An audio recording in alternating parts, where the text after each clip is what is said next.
हरे कृष्णा। आप सभी भक्तों का स्वागत है श्रीमद् भगवद्गीता कथा में। ओम अज्ञानतिमिरन्दस्य ज्ञानाञ्जनशलाकया चक्षुरुन्मिलितं येन तस्मै श्रीगुरवे नमः। श्रीचैतन्यमनोभीष्टं स्थापितं येन भूतले स्वयं रूप कदा मह्यं ददाति स्वपदान्तिकं। वन्देऽहं श्रीगुरु श्रीयुतापदकमलं श्रीगुरुन् वैष्णवांश्च श्रीरूपं साग्रजातां सहगना रघुनाथान्वितं तां सजीवं साद्वैतं सावधूतं परिजनासहितं कृष्णचैतन्यदेवं श्रीराधा कृष्णपादान् सहगना ललिता श्रीविशाखान्वितांश्च नमामि विष्णुपादाय कृष्णपृष्ठाय भूतले श्रीमते भक्तिवेदान्तस्वामिनिति नामिने। नमस्ते सारस्वते देवे गौरवाणी प्रचारिणे निर्विशेष शून्यवादी पाश्चात्यदेशतारिणे वाञ्छाकल्पतरुभ्यश्च कृपा सिन्धुभ्यश्च पतितानां पावनेभ्यो वैष्णवेभ्यो नमो नमः। हे कृष्ण करुणा सिन्धु दीनबन्धु जगत्पते गोपेश गोपिकान्त राधाकान्त नमस्ते।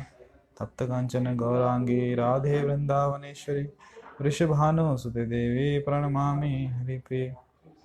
जय श्री कृष्ण चैतन्य प्रभु नित्यानंद श्री अद्वैत गदाधर श्रीवासादि गौर भक्तवृंद। हरे कृष्ण कृष्ण कृष्ण हरे हरे हरे राम राम राम हरे हरे।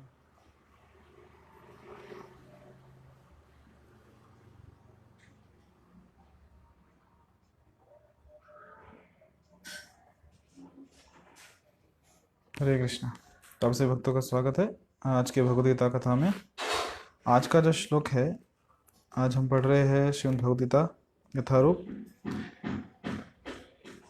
श्रील प्रभुपाद जी द्वारा, अध्याय क्रमांक 8 श्लोक क्रमांक 16। आ ब्रह्म भुवना लोका पुनरावर्तिनो अर्जुन मामुपेत्य तु कौन्तेय पुनर्जन्म न विद्यते। आ ब्रह्म भुवनात्, ब्रह्म लोक तक, लोका सारे लोग, पुनः फिर, आवर्तिना लौटने वाले, अर्जुन हे अर्जुन, माम मुझको, उपेत्य पाकर, तू लेकिन, कौन्ते हे कुंती पुत्र, पुनः जन्म पुनर्जन्म, न कभी नहीं, विद्यते होता है। इस जगत में सर्वोच्च लोक से लेकर निम्नतम सारे लोग दुखों के घर हैं, जहाँ जन्म तथा मरण का चक्कर लगा रहता है। किंतु हे कुंती पुत्र, जो मेरे धाम को प्राप्त कर लेता है फिर कभी जन्म नहीं लेता। तात्पर्य श्रील प्रभुपाद जी द्वारा, समस्त योगियों को, चाहे वह कर्म योगी हो, ज्ञान योगी या हठ योगी, अंततः भक्ति योग या कृष्ण भावनामृत में भक्ति की सिद्धि प्राप्त करनी होती है। तभी वे कृष्ण के दिव्य धाम को जा सकते हैं, जहां से वे फिर कभी वापस नहीं आते। किंतु जो सर्वोच्च भौतिक लोकों अर्थात देवलोकों को प्राप्त होता है, उसका पुनर्जन्म होता रहता है। जिस प्रकार इस पृथ्वी के लोग उच्च लोकों को जाते हैं, उसी तरह ब्रह्मलोक, चंद्रलोक तथा इंद्रलोक जैसे उच्चतर लोकों से लोग पृथ्वी पर गिरते रहते हैं। छांदोग्य उपनिषद में जिस पंचाग्नि विद्या का विधान है, उससे मनुष्य ब्रह्मलोक को प्राप्त कर सकता है। किंतु यदि ब्रह्मलोक में वह कृष्ण भावनामृत का अनुशीलन नहीं करता, तो उसे पृथ्वी पर फिर से लौटना पड़ता है। जो उच्चतर लोकों में कृष्ण भावनामृत में प्रगति करते हैं, वे क्रमशः और ऊपर जाते रहते हैं और प्रलय के समय वे नित्य परम धाम को भेज दिए जाते हैं। श्रीधर स्वामी ने अपनी भगवद गीता भाष्य में यह श्लोक उद्धृत किया है। ब्रह्मणा स ते सर्वे संप्राप्ते प्रतिसंचरे परस्यांते कृतात्मान प्रविशन्ति परम पदम। जब इस भौतिक ब्रह्मांड का प्रलय होता है, तो ब्रह्मा तथा कृष्ण भावनामृत में निरंतर प्रवृत्त कर जब इस भौतिक ब्रह्मांड का प्रलय होता है, तो ब्रह्मा तथा कृष्ण भावनामृत में निरंतर प्रवृत्त उनके भक्त अपनी इच्छा अनुसार आध्यात्मिक ब्रह्मांड को तथा विशिष्ट वैकुंठ लोगों को भेज दिए जाते हैं। हरे कृष्णा। तो पिछले श्लोक में, जो कि 15वां श्लोक था, तो उसमें भगवान बता रहे थे कि किस प्रकार ये जो संसार है ये दुखों का घर है, दुखालयम शाश्वतम कहा उसको। और ये बता रहे थे कि जब व्यक्ति भगवत धाम उनके पास वापस आ जाता है, तो पुनः इस भौतिक संसार में वापस नहीं लौटता। तो ये जो 16वां श्लोक है, आज का जो श्लोक है ब्रह्म भुवना लोका, ये 15वां से कनेक्टेड है, क्योंकि इस श्लोक में भगवान वही चीज रिपीट बता रहे हैं कि मेरे पास आने के बाद कोई व्यक्ति वापस नहीं जाता, जीवात्मा वापस भौतिक संसार में नहीं जाता। अनुवाद फिर से पढ़ता हूँ। इस जगत में सर्वोच्च लोक से लेकर निम्नतम सारे लोग दुखों के घर हैं, जहाँ जन्म तथा मरण का चक्कर लगा रहता है। किंतु हे कुंती पुत्र, जो मेरे धाम को प्राप्त कर लेता है वो फिर कभी जन्म नहीं लेता। तो जैसे कि हमने देखा पिछले श्लोक में भी भगवान ने कहा था कि मुझे प्राप्त करके महापुरुष जो भक्ति योगी हैं कभी भी दुखों से पूर्ण इस अनित्य जगत में नहीं लौटते, क्योंकि उन्हें परम सिद्धि प्राप्त हो चुकी होती है। तो ये 2 श्लोक लगातार भगवान यहाँ पे ये चीज पर जोर कर रहे हैं कि मेरे पास आने के बाद माम उपेत्य शब्द 2 बार आया है। 8.15 यानी कि पिछले श्लोक में भगवान ने माम उपेत्य कहा और इस श्लोक में भगवान फिर से कह रहे हैं माम उपेत्य। मतलब जब एक चीज बार बार बोली गई है, मतलब उस पर जोर देना चाहते हैं कि उसका महत्व समझा रहे हैं कि मेरे पास आके क्या होगा, वापस भौतिक जगत में नहीं जाएगा व्यक्ति। जो जीवात्मा है फिर कभी जन्म नहीं लेता, कि जो भौतिक जगत है इसको क्या कहा है, यहाँ पे जन्म मरण रहता है, जहां जन्म तथा मरण का चक्कर लगा रहता है। जीवात्मा पैदा होता है, शरीर धारण करता है और शरीर त्याग करता है, इसे जन्म और मरण कहा जाता है। भगवान क्या कह रहे हैं, आ ब्रह्म भुवनालोका, आ ब्रह्म भुवनात्, इसमें आ शब्द का उपयोग किया है। आ मीन्स वहां तक, जो 14 भुवन है, ये पाताल से लेकर अतल वितल रसतल सुरातल, जो पाताल तक सब हैं, और भू भव स्वाहा, ऊपर के जनलोक, महरलोक, तपलोक, ब्रह्मलोक, सब लोग, ये सब जो लोक हैं 14 लोक हैं, यहाँ पे कहीं पे भी हम चले जाएं तो जन्म मृत्यु लगा रहता है। जन्म अर्थात जरूरी नहीं कि गर्भ से ही जन्म लेना पड़ेगा ऊपर के लोकों में, परंतु शरीर मिलता है उनको शरीर धारण करते हैं, और उनका जब समय खत्म होता है, जब पुण्य क्षीण होते हैं, क्षीणे पुण्य मृत्यु लोक, जब पुण्य क्षीण होते हैं वापस वो इस भौतिक जगत में आ जाते हैं, भौतिक जगत में है अर्थात इस मृत्यु लोक में आ जाते हैं, या फिर पृथ्वी पे आ जाते हैं। तो यहाँ प्रभुपाद तात्पर्य में कहते हैं कि समस्त योगियों को, चाहे वह कर्म योगी हो, ज्ञान योगी हो या हठ योगी हो, अंततः भक्ति योगी या कृष्ण भावनामृत में भक्ति की सिद्धि प्राप्त करनी होती है, तभी वे कृष्ण के दिव्य धाम को जा सकते हैं, जहां से वे फिर कभी वापस नहीं आते। तो हम देखते हैं कि जो योग के अलग अलग मार्ग भगवान ने गीता में ही बताए हैं, फिर चाहे वो कर्म योग हो, कर्म के माध्यम से हम आध्यात्मिक जीवन में प्रगति करते हैं, चाहे वो ज्ञान योग हो या हठ योग हो। तो कर्म योग, ज्ञान योग या हठ योग, या जिसे अष्टांग योग भी कहा जाता है, इनके प्रयास से व्यक्ति जो है प्रगति करता है। प्रगति अर्थात वो गुणों में प्रगति करता है। वो हो सकता है तमोगुण से रजोगुण में आके रजोगुण सत्वगुण में आ जाए, परंतु ये तीनों का अभ्यास करके वो भगवान के धाम में नहीं जा सकता।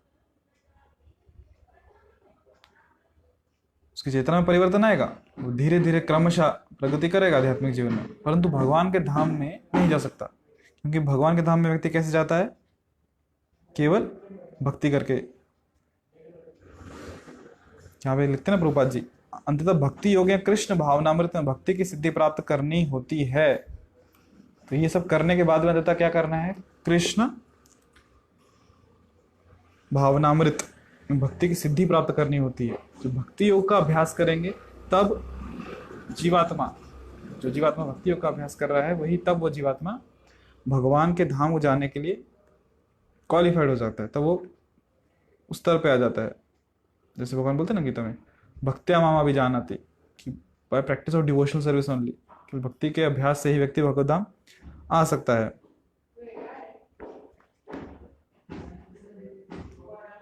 किंतु जो सर्वोच्च भौतिक लोगों अर्थात देवलोकों को प्राप्त होता है, उसका पुनर्जन्म होता रहता है। कि जैसे कर्म योग लिखा है, ज्ञान योग लिखा है, हठ योग लिखा है, जो कर्म किए हैं उनका पुण्य मिलेगा, और उन पुण्य को खर्च करने के लिए, उन पुण्यों से जो उनको भोग मिलना, जो उनके भाग्य में लिखा है अभी, उनके फल स्वरूप ऊंचे लोकों में जाते हैं। और ऊंचे लोकों में जाने के बाद क्या होता है, यहाँ तो उनकी मृत्यु हो गई, वहां जाके उनका एक वहां पे जन्म होता है। जन्म अर्थात उनको नया शरीर मिलता है। और वहां जाने के बाद उनका जितना भी कोटा है, जितना भी उन्होंने पुण्य किए हैं, उस हिसाब से वो उसके फल भोगते हैं। और जब उनकी कालावधि उसकी समाप्त हो जाती है उन फलों को भोगने की, तो क्या होता है, क्षीण पुण्य मृत्यु लोके, पुण्य क्षीण होने पे वापस इस भौतिक जगत में आ जाते हैं। तो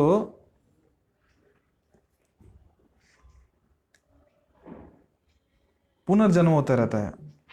यहां से पुण्य कमाएंगे, ऊपर के लोकों में जाएंगे, पुण्य खत्म होंगे, फिर यहाँ नीचे आएंगे, फिर यज्ञ करेंगे, दान करेंगे, धर्म करेंगे, फिर पुण्य कमाएंगे, फिर ऊपर के लोकों में जाएंगे और पुण्य खत्म होने के बाद वापस नीचे आएंगे।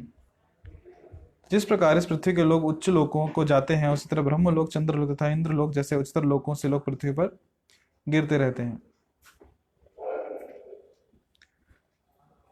हाँ, तो वही यहाँ से एक ऊपर जाने की विधि हो गई, और जब पुण्य खत्म हो गए तो वहां से नीचे आने की विधि। कितनी सारी जीवात्माएं वहां से गिरते रहती है। कैसे गिरती है वो आगे लिखा है। वो पद कहते हैं कि छांदोग्य उपनिषद में इस पंचाग्नि विद्या का विधान है, उससे मनुष्य ब्रह्म लोक को प्राप्त कर सकता है। किंतु यदि ब्रह्म लोक में वो कृष्ण भावनामृत का अनुशीलन नहीं करता तो उसे पृथ्वी पर फिर से लौटना पड़ता है।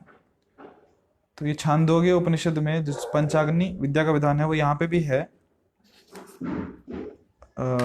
इसी में 8वें अध्याय के ही 3रे श्लोक में, यहाँ तक मुझे याद है, 1 मिनट, हाँ 3रे श्लोक में हाँ इसका वर्णन है। तात्पर्य में प्रभुपाद बताते हैं छांदोग्य उपनिषद। एक बार इसको तात्पर्य से पढ़ता हूँ, आप सुनिए कि छांदोग्य उपनिषद में वैदिक यज्ञ अनुष्ठानों का वर्णन मिलता है। यज्ञ की वेदी में 5 अग्नियों को 5 प्रकार की आहुतियां दी जाती हैं। समझते ना, अग्नि में आहुति डालते हैं तो 5 प्रकार की अग्नियों में 5 प्रकार की आहुतियां दी जाती हैं। ये 5 अग्नियां स्वर्गलोक पहली अग्नि, बादल, पृथ्वी, मनुष्य तथा स्त्री रूप में मानी जाती है। जो 5 अग्नियां बताई हैं, कौन कौन सी बताई हैं? पहली है स्वर्गलोक, एक अग्नि है, दूसरी अग्नि बादल, तीसरी पृथ्वी, चौथा मनुष्य और 5वां स्त्री। तो ये 5 रूप में 5 अग्नियां मानी जाती हैं। और उनमें जो आहुतियां होती हैं, तो पहली है श्रद्धा, फिर सोम, वर्षा, अन्न तथा वीर्य। ये 5 प्रकार की आहुतियां हैं जो उन 5 प्रकार की अग्नियों में डल जाती हैं। यज्ञ प्रक्रिया में जीव अभीष्ट स्वर्ग लोकों की प्राप्ति के लिए विशेष यज्ञ करता है और उन्हें प्राप्त करता है। व्यक्ति है उसको जिसको स्वर्ग की प्राप्ति करनी है, जिस श्लोक की प्राप्ति करनी है, उसकी प्राप्ति के लिए क्या करता है? विशेष यज्ञ करता है। जब यज्ञ का पुण्य क्षीण हो जाता है तो वो जीव पृथ्वी पर वर्षा के रूप में उतरता है और अन्न का रूप ग्रहण करता है। यज्ञ किया, स्वर्गलोक में गए, वहां सुख भोगा जितनी भी उसकी कालावधि थी, और जब पुण्य क्षीण हो गया तो क्या हुआ? तो जीव पृथ्वी पर वर्षा के रूप में उतरता है और अन्न का रूप ग्रहण करता है। इस अन्न को मनुष्य खाता है, जिससे वो वीर्य में परिणत होता है, जो स्त्री के गर्भ में जाकर फिर से मनुष्य का रूप धारण करता है। ये मनुष्य पुनः यज्ञ करता है और पुनः वही चक्र चलता है। इस प्रकार जीव शाश्वत रीति से आता और जाता रहता है, किंतु कृष्ण भावना भावित पुरुष ऐसे यज्ञों से दूर रहता है। वह सीधे कृष्ण भावनामृत ग्रहण करता है और इस प्रकार ईश्वर के पास वापस जाने की तैयारी करता है। तो यहाँ पे प्रभुपाद जी बता रहे हैं कि किस प्रकार ये जो छांदोग्य उपनिषद है, इसके द्वारा भी जीव ऊंचे लोगों की प्राप्ति करता है, जैसे स्वर्ग हो गया या ब्रह्मलोक हो गया, तो वहां जीव जाता है। तो प्रभुपाद जी ये कह रहे हैं यहाँ पे कि जो बुद्धिमान व्यक्ति है, जो भक्त है, क्यों वो क्या करता है? इन सारे रीति से, इन सारे यज्ञों से दूर रहता है। क्यों? क्योंकि पुनः यज्ञ करता है और पुनः वही चक्र चलते रहता है। आप ब्रह्म भुवनालोक का पुनः आवर्तिनो अर्जुन। पुण्य करेगा, स्वर्ग में जाएगा, पुण्य क्षीण होंगे, वापस नीचे आएगा, फिर पुण्य करेगा, फिर ये स्वर्ग में जाएगा, फिर पुण्य क्षीण होंगे, फिर बहुत मतलब धरती लोक में आ जाएगा। तो ये जो प्रक्रिया चल रही है, बार बार चल रही है। तो इसलिए प्रभुपाद कहते हैं किंतु कृष्ण भावना भावित पुरुष ऐसे यज्ञों से दूर रहता है। वह सीधे कृष्ण भावनामृत ग्रहण करता है, कृष्ण भावनामृत को स्वीकारता है और इस प्रकार ईश्वर के पास वापस जाने की तैयारी करता है। वह इन यज्ञों से दूर रहता है। आगे कह रहे हैं किंतु यदि ब्रह्मलोक में हाँ, तो छांदोग्य उपनिषद में जिस पंचाग्नि विद्या का विधान है उससे व्यक्ति स्वर्ग भी जा सकता है और ऊंचे लोकों में यहाँ तक ब्रह्मलोक तक भी जा सकता है। किंतु यदि ब्रह्मलोक में वह कृष्ण भावनामृत का अनुशीलन नहीं करता तो उसे पृथ्वी पर फिर से लौटना पड़ता है। ठीक है, यहाँ से चला गया, भौतिक जगत से ऊंचे लोकों में चला गया, ब्रह्मलोक तक चला गया, परंतु यदि ब्रह्मलोक में जाने के बाद भी वह कृष्ण भावनामृत का अनुशीलन नहीं करता, वहाँ पे जो भक्ति है उसका पालन, उसके जो नियम है भक्ति के, उसका पालन नहीं करता, तो क्या होगा, उसे फिर से पृथ्वी पर लौटना पड़ेगा। जो उच्चतर लोकों में कृष्ण भावनामृत में प्रगति करते हैं वे क्रमशः और ऊपर जाते रहते हैं और प्रलय के समय वे नित्य परम धाम को भेज दिए जाते हैं।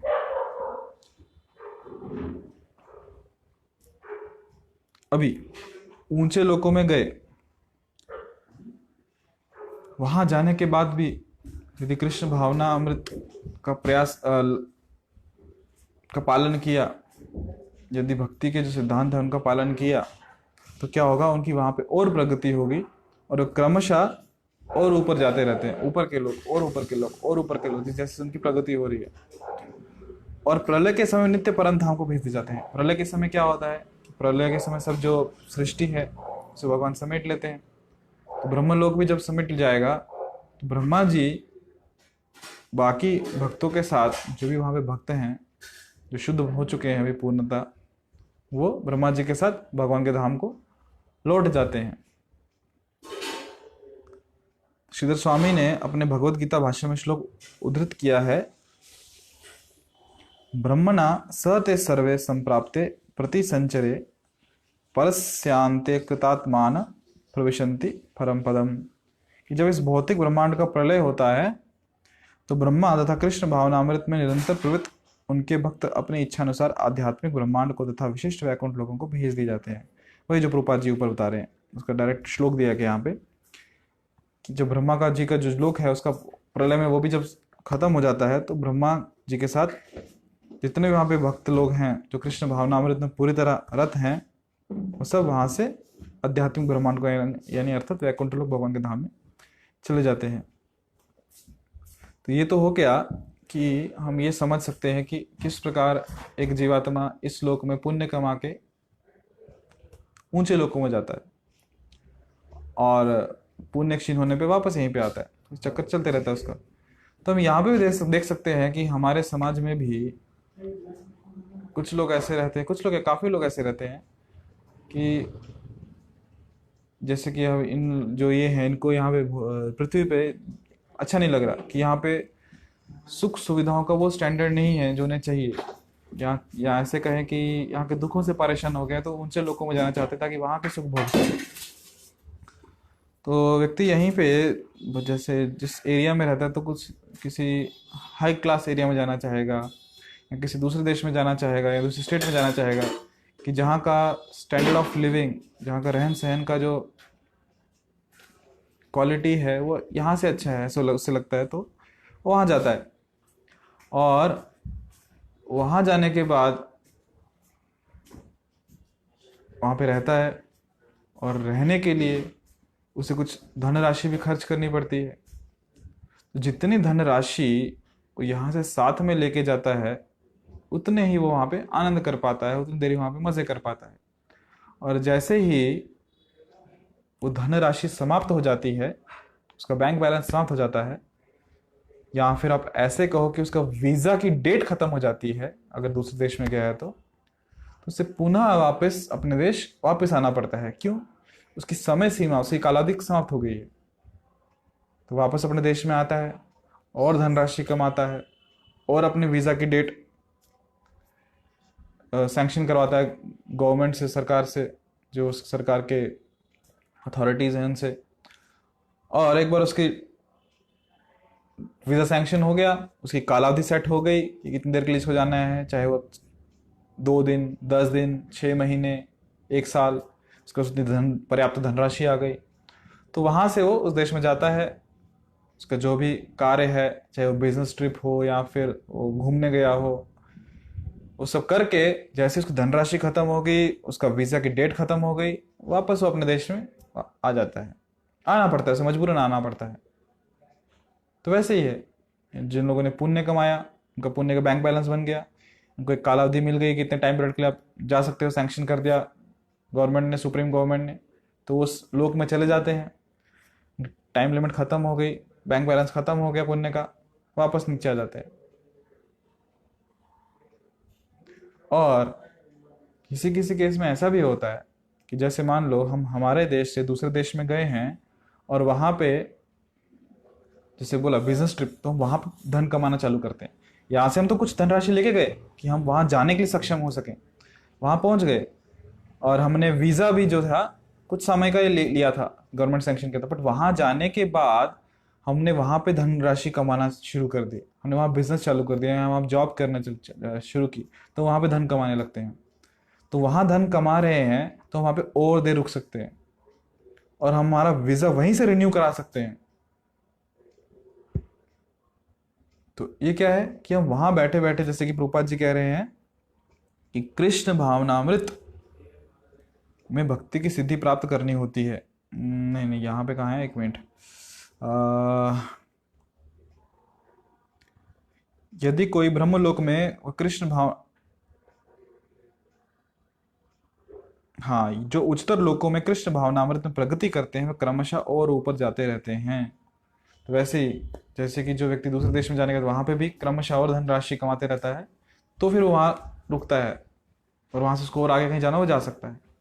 परंतु जो धनराशि कमाना छोड़ देते हैं वो वापस क्या करते हैं, फिर इसी लोक में, मतलब इसी लोक में अर्थात अपने ही देश में वापस आ जाते हैं, क्योंकि उनकी कालावधि खत्म हो जाती है और उनकी धनराशि भी समाप्त हो जाती है।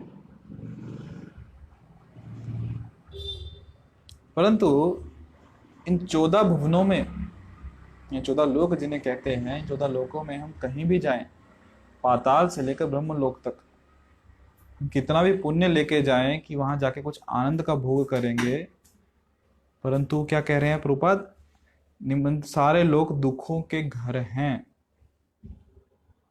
हम हमारे प्लान्स लेके जा रहे हैं कि वहां पे आनंद करेंगे, हमने पुण्य कमाए, हाँ आनंद है वहां का, जो यहाँ के आनंद से उस आनंद का स्टैंडर्ड हाई है, परंतु फिर भी वो दुखों का घर है।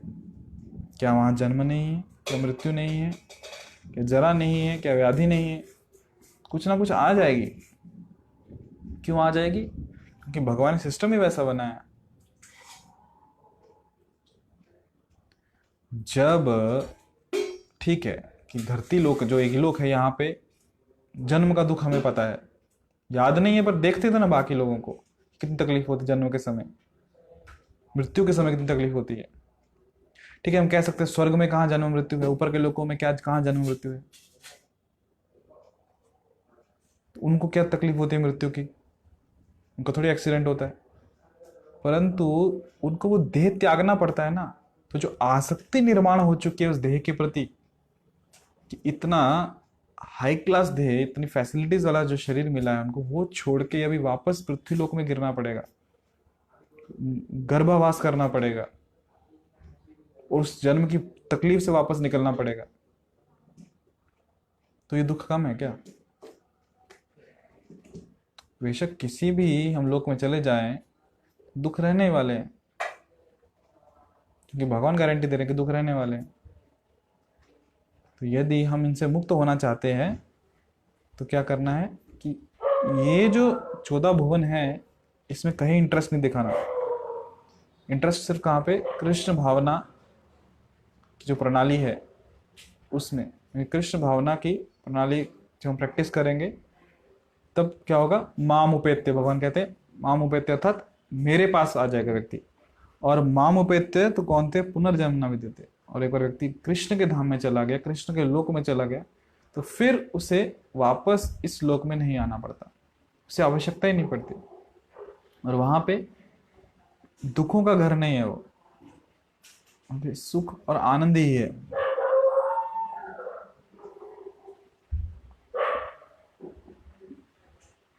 तो हम जो भी कार्य कर रहे हैं उसे कृष्ण भावना में करना चाहिए। हाँ, तो पुण्य भी हम कर रहे हैं, ऐसे नहीं कि हम लोग की बोलेंगे पुण्य करना छोड़ देंगे कि पुण्य से हम स्वर्ग लोक में जाएंगे, उच्च लोक की प्राप्ति होगी, नहीं। पर पुण्य भी अगर हम कर रहे हैं तो उसका जो फल है वो भगवान के चरणों में अर्पण करना चाहिए। फल को भगवान को समर्पित करना चाहिए, क्योंकि हमें इसका भौतिक फल नहीं चाहिए। जो भी हमने पुण्य कार्य किया उसको भौतिक फल नहीं चाहिए, हमें इसका आध्यात्मिक फल चाहिए। अभी सब लोग तो शुद्ध भक्त नहीं है, तो जो मृत्यु के समय जिसकी जो मानसिक अवस्था है, तो उसके आधार पर कि हमारी इच्छा क्या है। यदि किसी की इच्छा है कि उसे देखना है कि बाकी लोग कैसे रहते हैं, बाकी लोगों में क्या क्या होता है, कि एक बार पता तो चले वहाँ पे जीवन कैसा है, तो क्रमशः उसे एक एक लोग देखते हुए भगवान लेके जाते हैं। या फिर अगर भोगने की भी इच्छा है परंतु भक्ति भी करनी है, जैसे कर्म मिश्रित भक्ति कहते हैं कि मुझे भक्ति भी करनी है परंतु साथ साथ मुझे भोग भी भोगने हैं, तो फिर यहाँ से जब ये शरीर छूटता है, देह छूटता है, मानव शरीर, तो वहां से वो ऊंचे लोक में जाएगा उसके कर्मों के फल के अनुसार, और वहां भक्ति करेगा। और यदि वहां पे भोगों में लिप्त हो गया, पुण्य खत्म होंगे, तो फिर नीचे आएगा। और यदि वहां पे और भक्ति कंटिन्यू रखी, जब वहां पे जाके देखा कि जो वहां पे जो सीनियर्स हैं या फिर जो वहां पे जो वरिष्ठ हैं वो कैसे भगवान की भक्ति कर रहे हैं, जैसे ब्रह्मा जी कैसे भगवान की वर्शिप कर रहे हैं, कैसे अनुष्ठान चल रहे हैं वहां पे, तो उससे और प्रेरित होकर वो और अच्छे से भक्ति करेंगे, तो और ऊंचे लोकों में जाएंगे। और अंततः फिर प्रलय के समय या फिर जब उनकी वहाँ की आयु समाप्त होगी, वहाँ से वो भगवत धाम में जाएंगे। और भगवान क्या कह रहे हैं कि मेरे धाम में आने का व्यक्ति कभी इस भौतिक संसार में वापस जन्म नहीं लेता। तो कितना सरल है कि हमें केवल क्या करना है, भगवान का आश्रय लेना है, मामुपेत्य। भगवान का आश्रय लेकर भगवान की भक्ति करनी है। और एक कर्म योग, ज्ञान योग, हठ योग में हमको पढ़ने की आवश्यकता नहीं है, क्योंकि वो करने के बाद उनको भक्ति योग में ही आना है। तो हम डायरेक्टली भक्ति योग कर रहे हैं, तो बहुत लाभदायक है। हमें बहुत ही प्रामाणिकता के साथ इस भक्ति योग को अभ्यास करना चाहिए। इससे क्या होगा,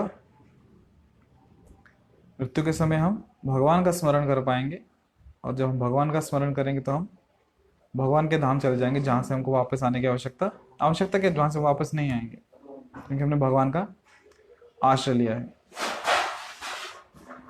आशा ये श्लोक समझ में आया होगा, ये भी छोटा श्लोक था। तो अभी हम थोड़ी देर कीर्तन करेंगे।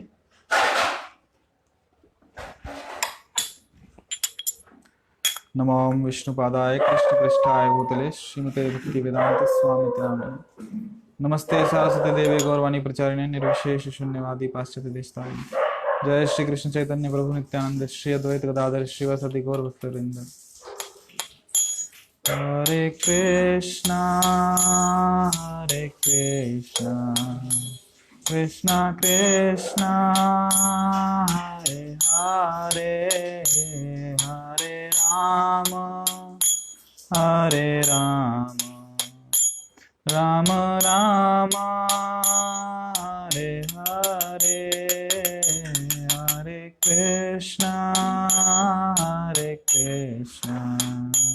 कृष्णा कृष्णा हरे हरे, हरे राम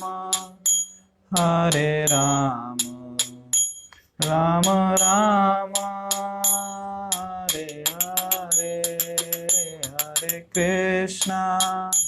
हरे कृष्णा कृष्णा कृष्णा हरे हरे, हरे राम राम राम हरे हरे, हरे कृष्णा कृष्णा कृष्णा हरे हरे, हरे राम राम राम हरे हरे, हरे कृष्णा कृष्णा कृष्णा हरे हरे, हरे राम राम राम हरे हरे, कृष्णा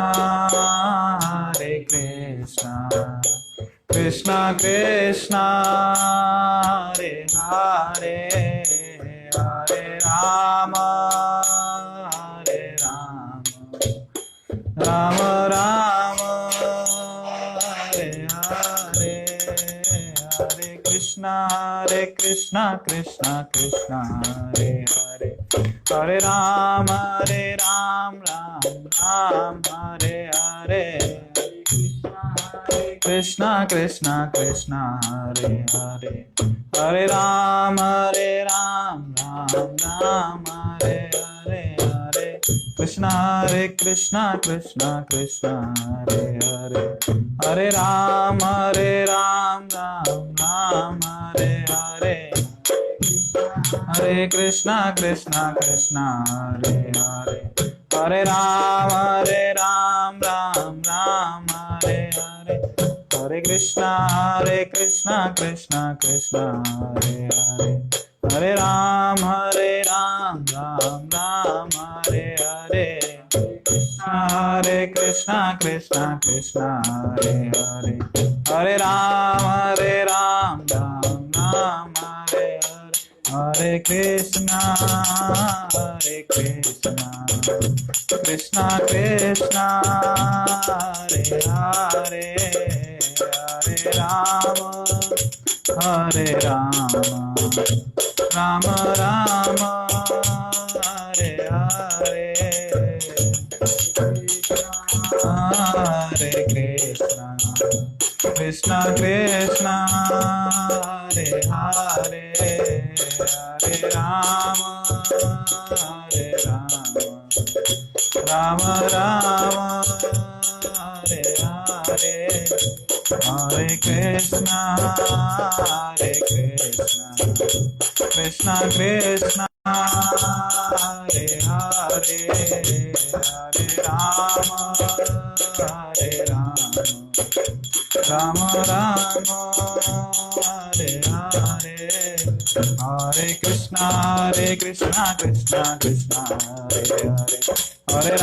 हरे राम राम हरे हरे हरे कृष्णा कृष्णा हरे हरे हरे राम राम हरे हरे हरे कृष्णा हरे हरे हरे राम राम हरे कृष्णा कृष्णा कृष्णा हरे हरे हरे राम राम हरे हरे हरे कृष्णा कृष्णा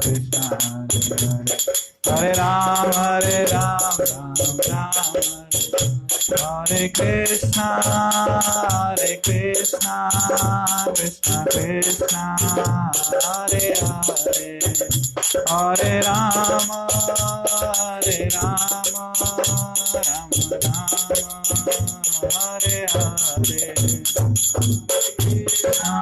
हरे कृष्णा कृष्णा हरे हरे